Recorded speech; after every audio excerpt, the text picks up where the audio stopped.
The prime card was crazy. I can't even lie. Like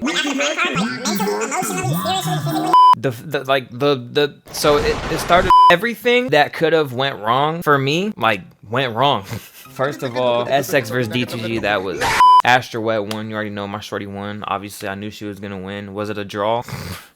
Look, we're not talking about that. She won. Chase Demore versus Tempo Arts. I personally think Chase won that. I still think Chase won. I don't give a f.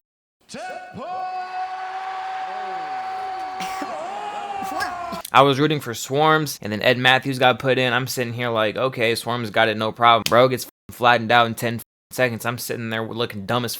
Then we got on to the tag team. I can't even lie, the tag team was low-key like one of my most favorite fights of the whole event. Everybody was just so high energy because they're all going and swinging, you know what I'm saying? All the tag teams are setting up. B-Day versus Nick Lamau. Winners and Nunes versus my mate Nate. I wasn't really that interested in that fight. I'm gonna keep it a stack. I mean, I was low-key rooting for Winners and Nunes and he lost, so I'm just... King Kenya versus Anthony Taylor. I honestly didn't know who was gonna win. I don't know who I wanted to win. I was just so up and down on that because, like, I'm sitting here like, oh, I want King Kenny to win. Oh, I want AT to win. And at that point, I just gave up. I gave up trying to figure out what I wanted, bro. Like, I swear to God, I abandoned that shit like my dad abandoned me. Hi. Saw Papi versus Slim. I mean, I've already expressed my thoughts on that.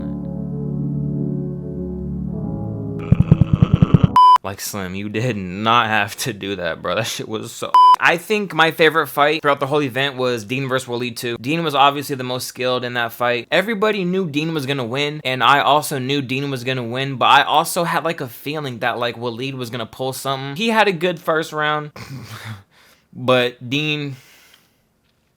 Bro broke his hand in mid-fight and still won. Like, I would never fight. I would never spar. I would never even think about fighting Dean. Like, I would never even imagine it, like, in an alternate reality. Like, that shit. And then we had Logan versus Dylan.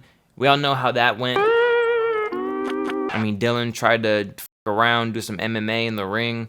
We have KSI versus Tommy Fury. I'm not a boxing purist. I don't even know how to properly score fights. At the end of the day, I really wanted KSI to win. I've probably said it in most of my videos about the topic. I'm not putting my expectations too high. I did anyway, and I got butthurt. Just a subtle reminder not to get your expectations high on shit like that. So, like, we still got an amazing event out of it, regardless of the outcome. Are y'all still like feeling like mentally drained from the Prime Card event, or is that just did I get too involved in it somehow? Did I somehow like, bro, that's I appreciate everybody that supports me. I appreciate everybody that takes the time out of their day to interact with me and stuff like that. Seriously, it means the world, and I love you guys. I could never fold, bro. I will see you on the next video, and if not, then I'll see you in the one after. That isn't even... Goodbye. Goodbye.